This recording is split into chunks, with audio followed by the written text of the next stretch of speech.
Hey friends, hello and welcome back to this YouTube channel. In today's another video tutorial, I'm going to share to you on how you can fix if the formula bar is missing in Microsoft Excel.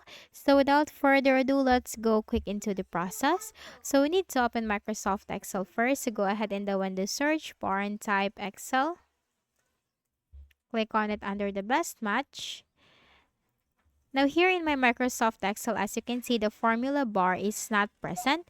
You can see the formula bar right here at the top, wherein you can input a formula in there. But what if that is missing? How can you fix that?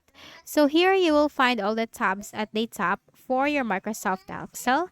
Now you have to click on the View tab, and here you will find these options: ruler, grid lines, formula bar, and the headings. Now to enable our or to bring back our missing formula bar, then we just need to simply check this option for formula bar.